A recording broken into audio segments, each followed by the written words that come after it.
Marketing has always been just as important to agricultural companies as any other. And yet, for many of these businesses, old-fashioned marketing tactics are still as effective now as they were decades ago. Maybe the same is true for yours, but that's beginning to change. More and more buyers are going online for the agricultural products they need. At IWD, we've helped agricultural companies utilize digital marketing, from building them new sites to creating SEO strategies. So we know what really works, and just as important, what absolutely doesn't in this unique industry. So, if you want to start out on the right foot with your organization's efforts, here are 6 marketing tactics that are proven to work. Give your business a powerful e-commerce site. If you settle for a second-tier platform or try to build your site by using the same cookie-cutter approach that other businesses and other industries do, the rest of your e-commerce efforts are going to suffer.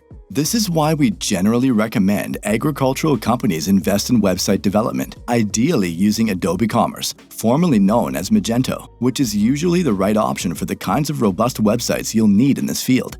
Adobe Commerce's biggest selling point is the customization it allows you in developing your store. You can create the exact experiences your market wants most and the kind that will maximize your sales. Now, Adobe Commerce isn't a requirement for success with agricultural marketing, but having fantastic UX, user experience, definitely is.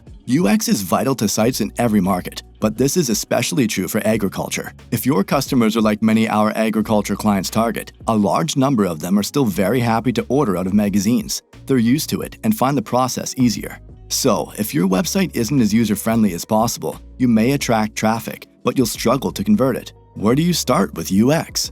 How do you figure out what kind of user experience your market expects? Well, that's where an experienced team like ours can help. But if you decide to go at it on your own, here's my recommendation. Conduct in-depth competitor analysis. Luckily, this might be the easiest part of digital marketing for your business. It's never been easier to see exactly what your competition is doing in order to attract customers and convert them. Don't reinvent the wheel. Look for opportunities to outdo your competition, but let them first show you where to get started so you're not wasting time and money on strategies that don't work. From UX to PPC to SEO. Lots of acronyms in digital marketing. Alright, now let's talk about some actual marketing channels, starting with PPC, pay-per-click. In simplest terms, paid search is when you pay Google or various ad networks to display your company's ads when users search for relevant terms. So, while SEO can take time to show results, PPC can bring traffic to your site immediately. You have to pay for each of these visitors though, so I'd recommend starting small with PPC. If you're still brand new to it, you could end up spending a lot of money without seeing any returns. That's another reason to look into what your competition is doing and skip much of the learning curve. One PPC strategy you need to approach with caution is targeting your competition's branded terms. For example, let's say Acme Agriculture Company currently rules the tractor industry. It's a brand people know, which is why their branded terms are so popular in Google. People search for Acme gauges, Acme engine parts, Acme wheels, etc. If you also make tractor parts and are hoping for some quick wins with PPC, you might decide to target Acme engine parts. That way, when people search for that term, they find your ads for aftermarkets at the very top of Google. So even though users intend to buy from your competitors, they might end up buying from you instead. Such is the magic of PPC, something you generally can't pull off with SEO. Most of the time, these branded terms are among some of the cheapest queries to target too. Let me offer a quick word of caution though. You could be starting a PPC war you can't win.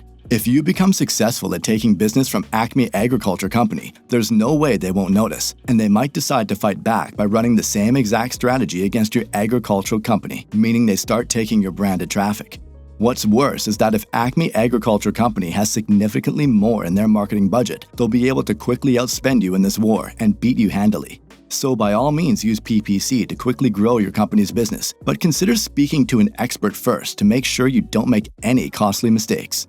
Search engine optimization, SEO, entails a number of different tactics all designed to attract organic, meaning unpaid traffic from Google and other search engines. While there are upfront costs to optimizing your site for these search engines, the biggest advantage to SEO is that, for the most part, these are one-time charges. For example, you may use a blog to attract visitors. Once you've paid for it to be written, it may go on to consistently attract traffic for years and years without costing you another dime. According to HubSpot, search traffic is also more stable compared to PPC, better for building brand authority, and more effective for targeting the entire sales funnel. Overall, SEO services are also cheaper in the long run. Take advantage of every product and category page to drive traffic. This means writing product descriptions with SEO in mind, not just sales. Each of these pages can be used to draw qualified traffic that will lead to greater conversions. They can also work in concert to help your category pages rank better too. Many businesses neglect their category and subcategory pages, but just like product pages, they can also be optimized to attract the kind of traffic that comes from general queries and often gets the most monthly searches. Don't assume your agricultural company's website needs a blog. We're big fans of blogs around here, but I can tell you from firsthand experience that they're not always a company's best bet for producing large amounts of traffic.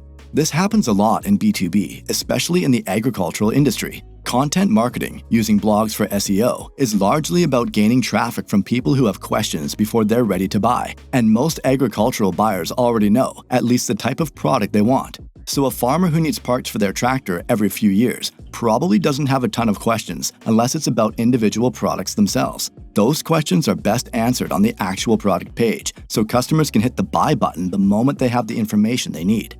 Competitor research comes in handy here again, so you can see if there's actually any demand in your agricultural segment before going to the trouble of creating an entire blog. Next up, case studies, case studies, case studies. Nothing proves what your products or services can do like a good case study. They put the evidence right in front of your prospects and show them exactly what they have to gain by becoming a customer. There's just one problem. Most people who need your products or services aren't searching for case studies specifically about how other companies use them, so you'll need an intentional strategy to get eyes on these powerful marketing assets. How do you do that? Well, the first way is to target a keyword they do search for with a relevant post and then work your case study into it. Here's a great example from Ahrefs.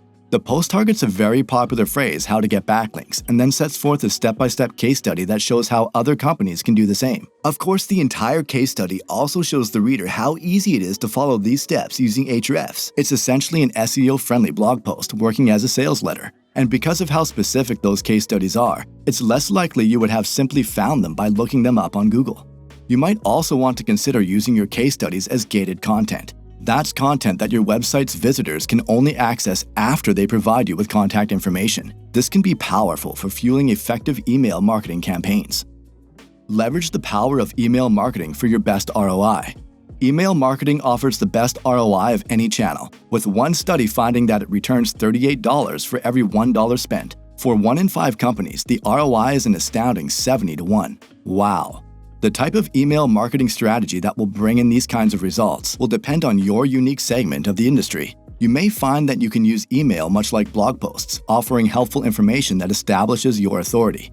Other times, the best approach may be to simply market your list with special offers and discounts. And of course, many agricultural companies use a combination of these approaches. They regularly email their lists with helpful content. This makes it more likely that their recipients will continue opening these emails again and again, which in turn produces a better open rate when it comes time to send out an email aimed at earning sales. Some level of experimentation is almost always necessary. That said, before you can take full advantage of what email marketing has to offer your agricultural company, you'll need a means of driving traffic to your site. SEO or PPC, so you can get those all-important addresses, and once they're there, you need a way to collect their emails, which is where gated content comes in.